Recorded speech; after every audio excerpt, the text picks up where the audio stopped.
Jamhira mon bandiraɓe sehlaɓeɗo toɓe radio Jowol Sare hande ko ñalawma altine hawri ko jeetati lewru septembre hitande ujunnaji ɗiɗi e nogas e joyyi habruji moɗon e ɗemgal Pulaar titruji men ɓuɗɗumoɗon ko toon to États-Unis puɗɗoɗen ɗum noon ko ñaworu ummima kadi toon to Cour suprême mo États-Unis ɗum noon yamirde kanko Donald Trump omo jogui droit ko waɗata toon to Los Angeles ɗum noon ko neldude toon yimɓe immigration en taw suɓade yimɓeɓe nangar fawade ɗemgal ngal kalata walla couleur mum ɓalli mumen walla kañumen koyemumen hol kadi ɗo liggoto habruji men hande toon to États-Unis ko yalti toon to congrès ene wayno ko dossier ji Epstein jaltinama ɗum noon ko eni yiye hen no carte ɗi o windi kanko Donald Trump yettude Epstein ko fate majitare muɗum habruji men international manaw en toon to Gaza ɗum noon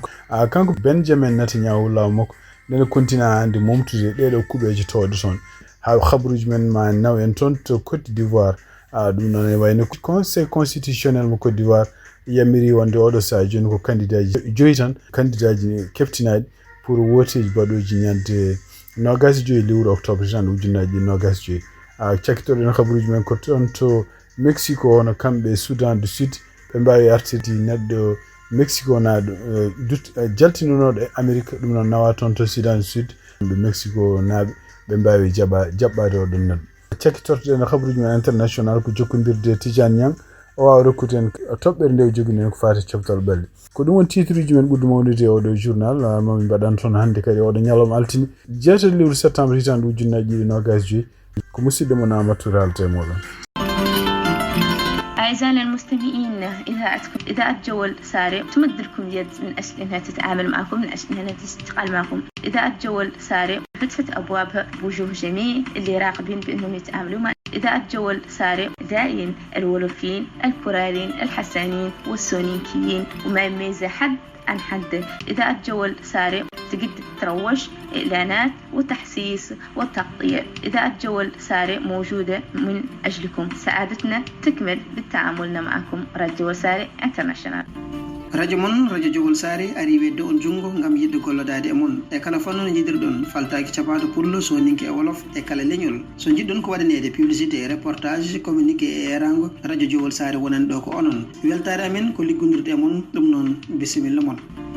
radio Jowol Sare ni radio ayi aga qibaru kinni i wakati radio Jowol Sare a wiki temberini kasuka humanto kannu kusuka humanto reportage ma ibega publicité amundunu communiqué ma émission bega katta anyimme qibaru mbangande akitte mberinte katta kay khara jonka nyani khibari bangera ganyani kha bismillah.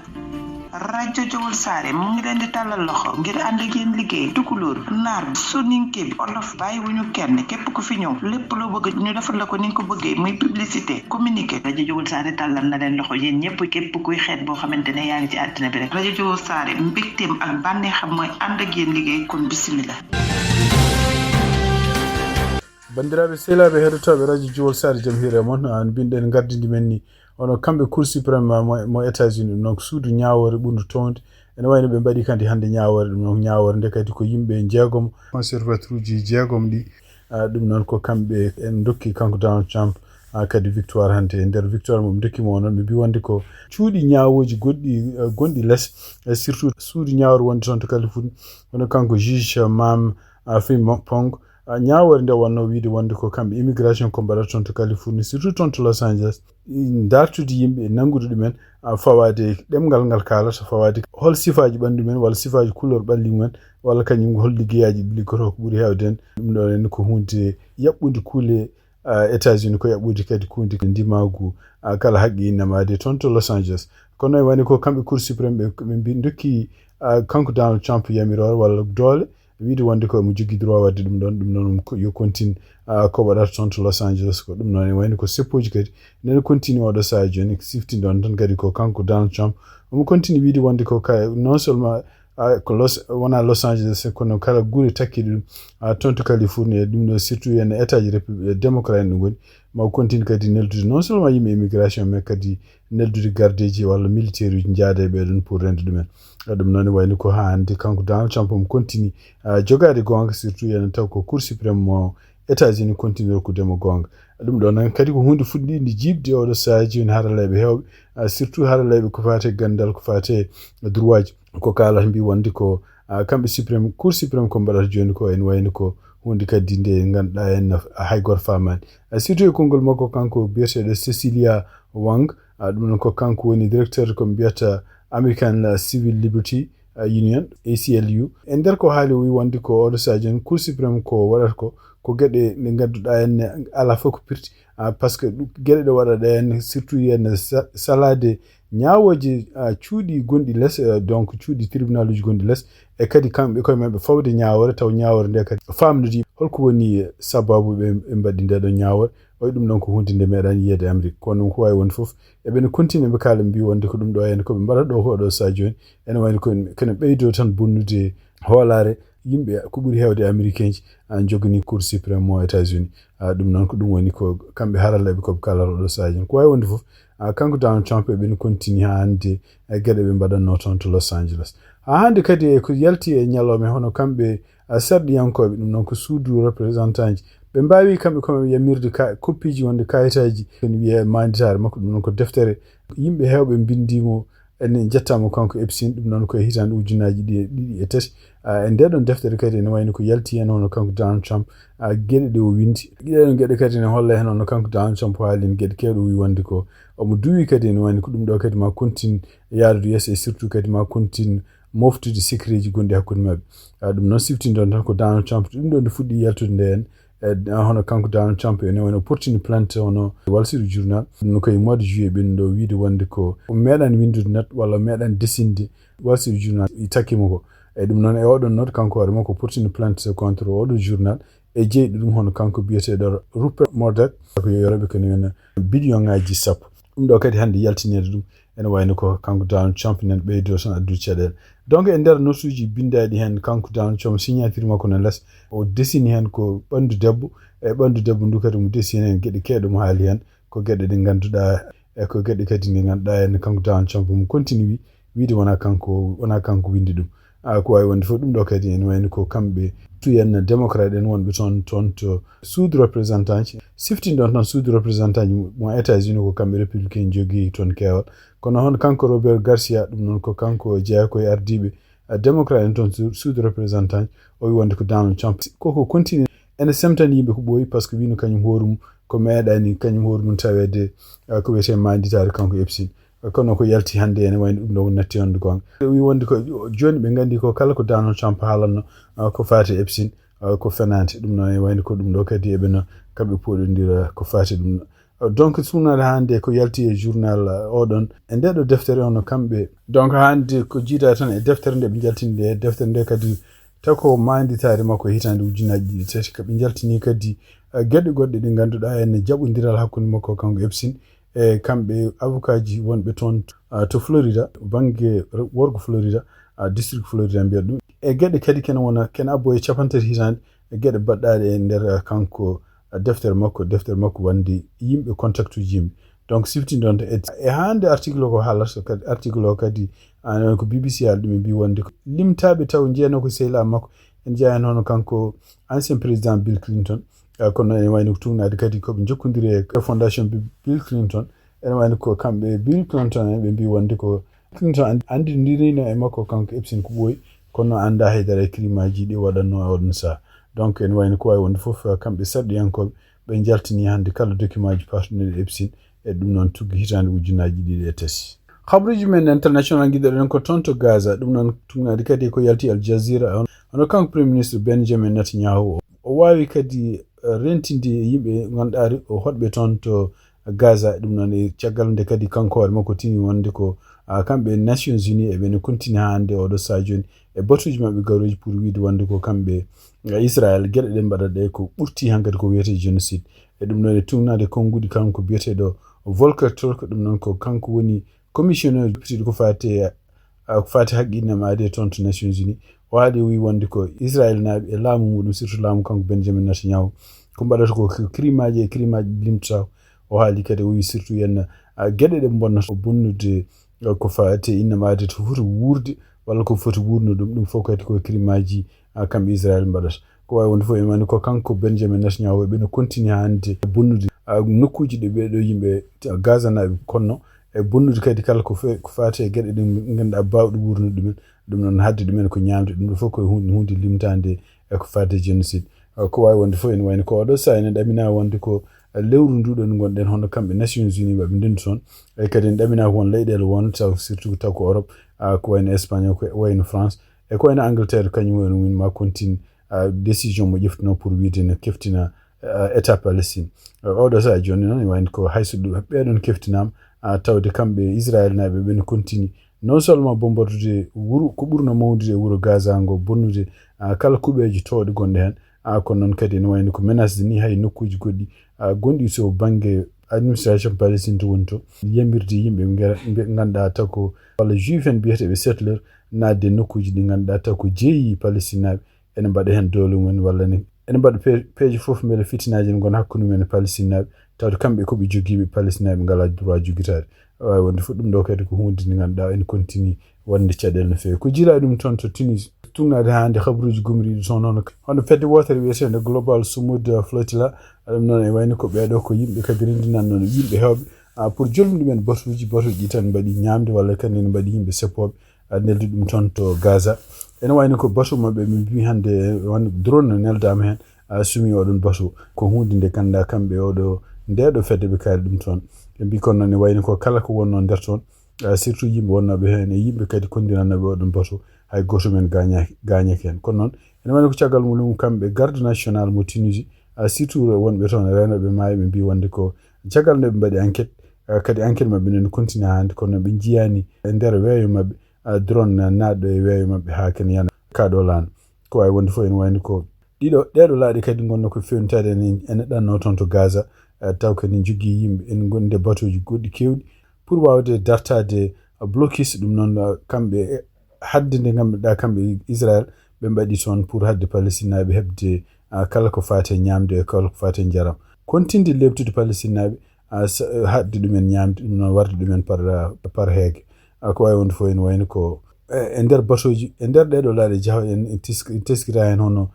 politicien ji hewɗe kadi activité uji kañumen koye mumen ganni hande rewde e ɗeɗo laaɗe en jeeya hen kadi hono kamɓe en jeeya hen kadi hono oɗo kaɓeteɗo ko fate changement climatique hono biyeteɗo Greta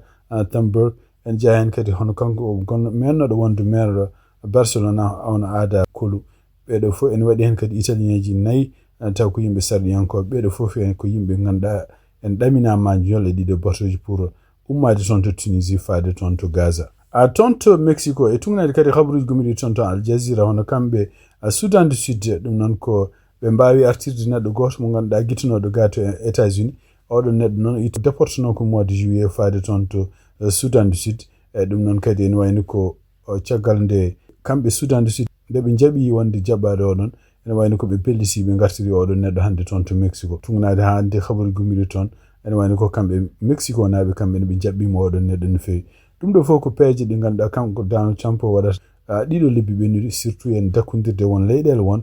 nawde yimɓe ɓe ganduɗa en ittude ɗumen ga to États-Unis e nawtude ɗumen e nokkuji ɗi ganduɗa ɗum jiiɗa nawtude ɗumen kamɓe ɗo ɓe jiiɗi nawtude ɗumen fof ɗum noon ne wayno ko Soudan du Sud ne jeeya e leyɗele gonɗe toon to Afrique Uganda ne jeeya hen yalti hecci enki kadi ne wayno ko Swatini kañum e hoore mum ne jeeya hen bon donc wawi wonde fof ene wayno ko kanko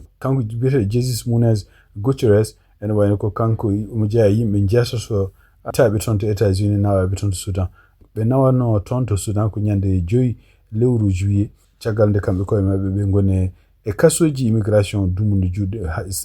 salade pour ittede États-Unis ko wawi wonde fof ene wayno ɓe jaɓɓama toon to Mexico hande oɗo ñalawma ɗum noon ko hunde nde ganduɗa kadi kamɓe États-Unis eɓe continue hande ɗeɗo gueɗe pour nawtude yimɓe e nokkuji ɗi ganduɗa ɗi caali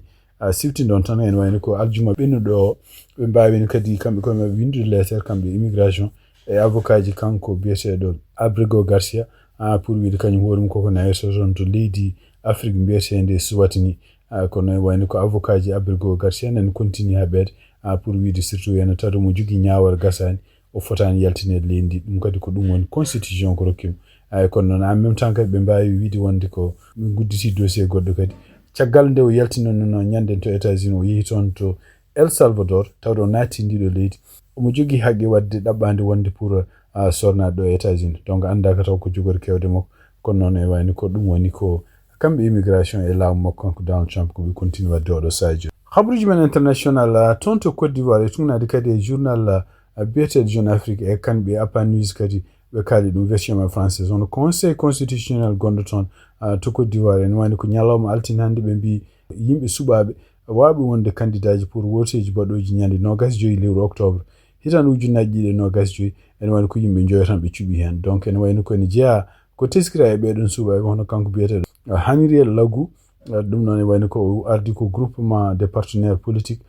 pour la paix kadi e Alassane Ouattara gardiɗo leydi o e kañum hoɗum ardi ko groupe goɗɗo biyeteɗo RHDP ɗum noon kañum woni ko oɗo parti woni pouvoir ɓeɗon jeeya yimɓe jaɓaɓe ɓe ko jiiɗa ɗum ɗon e wayni ko kanko ancien ministre commerce biyeteɗo Jean-Louis Bouillon ɗum noon addi ko parti biyeteɗo congrès démocratique code candidature muɗum jaɓama candidature hono kanko mennoɗo wonde joom suudu Laurent Gbagbo ɓe hono biyeteɗo Ehivet Simon ene wayni ko candidature makko kanko ne jaɓama candidature goɗɗo jaɓaɗo o kadi ko neɗɗo biyeteɗo Ahua Don Melo Jacob ɗum noon ko indépendant ɓeɗo woni joyo jaɓanaɓe donc siftinden tan ko teskira hen tan hono kanko Tidiane Thiam candidature makko jaɓaka hono kanko kadi Pascal Afi Nguessam ɗum noon président Front Populaire Ivoirien kañum hoore mum jaɓaka en wayno kadi hono candidature hono kanko biyeteɗo kadi Laurent Gbagbo ancien président mo Côte d'Ivoire candidature muɗum jaɓama yimɓe heɓe lissoni juuti kono ko teskite tan ene wayno ko kam ko yimɓe joyo oɗo sadio no kañum en goni suɓaɓe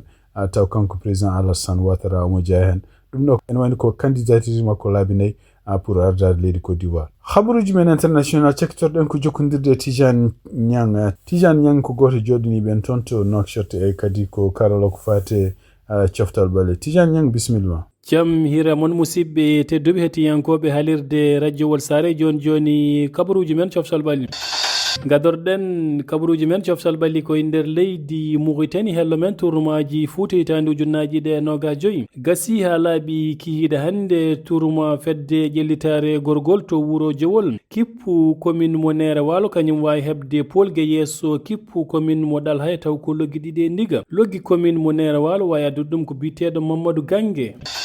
tournoi wolum hitande ujunnaji ɗe 25 pottital kihiɗe hande Bagudine kañum hiwdirno kippu Sorimale kiwidirel ngal wawi gasiri ko ɗekki 00 andamo pottitte tournoi wolum hitande ujunnaji ɗe 25 demi final première demi final kippu Garlol ma hiwdira Bagudine deuxième demi final Solimale ma jabbo kippu Mbahe 8e de finale tournoi district de Bogué kihiɗe hande kippu FC Carrefour kañum heeɓi polgue yesso kippu Sare Ndogu taw ko loggitate loggi ɗiɗi kihiɗe hanki kippu FC Hoore Moƴƴi kañum heɓno polgue yesso kippu FC Thialgu taw ko loggi ɗiɗi e loggol gotol rim dandema hitande ujunnaji ɗe 25 pottital ñalawma janggo so woni 17h GMT to wuuro Jowol Rewo kippu Jowol Rewo ma hiwdiri kippu Koundel Rewo kihiɗe hanki kippu Magama kañum yeehe nder tere tufde si fi ɗum loggol gotol e ndiga qualification coupe du monde hitande ujunnaji ɗe 26 zone Afrique pottitte ñalawma hande kippu Maroc kañum yeehe nder tere Zambie fi ɗum loggi ɗiɗi e ndiga Algérie kañum hiwdirno kippu Guinée kiwidiral ngal wawi gasir ko ɗekki 00 andama équipe ɗimmo qualifiɗo taw ko Jeune Afrique coupe du monde hitande ujunnaji ɗe 25 caggal kippu Maroc ko leydi Tunisie caggal polgu mabɓe kihiɗe hande yesso kippu Guinée équatorial taw ko loggol gotol e ndiga pottitte qualification coupe du monde zone Afrique en jokki ñalawma janggo pottitte 16h GMT Afrique du Sud ma hiwdire Nigeria Togo ma hiwdire Soudan République démocratique du Congo ma jabbo kippu Sénégal ko sisinde bandiraɓe oɗo poule en tawi hen équipe nationale mo leydi Mauritanie ardi ɗum ko République démocratique du Congo en jogui 16 points ɗiɗaɓo ko kippu Sénégal en jogui 15 points ha joni ko fatte ndiɗon mbaɗi 16h GMT Égypte ma hiwdire Burkina Faso Cameroun ma jabbo kippu Cap Vert ñalawma janggo so woni 19h GMT Gambie ma hiwdere kippu Burundi to stade municipal mo Nouadhibou so woni 19h GMT ñalawma janggo équipe nationale mo leydi Mauritanie ma hiwdere nando mabɓe mo Soudan du Sud qualification coupe du monde zone Europe nyalawma hande kippu Suisse kanyum heɓi polge yesso kippu Slovaquie taw ko loggi tati ndiga Italie kanyum samti kippu Israël taw ko loggi joyi loggi nayam nyalawma jango so woni 18h45 GMT kippu France ma hiwdir kippu Islande Hongrie ma hiwdir kippu Portugal kabruji men coftal balli ko do kadi en calmini hettiyankoɓe haalirde radio wol sar to mbawi wonde fof Tijane Niang a jarama bandiraɓe sehlaɓe heɗotoɓe radio Jowol Sare habruji min jogonno hande oɗo ñalawma altine 7 lewru septembre hitande ujunnaji ɗiɗi e nogas joyyi gasi ha laaɓi sifti noon tan e ballodiri e journal he hono kanko Tijane Niang joɗiniɗo en toon to Nouakchott ko karol ko fati coftal balli e kanko kadi directeur de programme hono Foutangue Diaw gonɗo e fotore muɗum toon to Wendi ɗum noon yen mbaali jaam ha janggo kadi so Allah jaaɓima e gartu musidɗo mon Amadou Touré haldanno e mon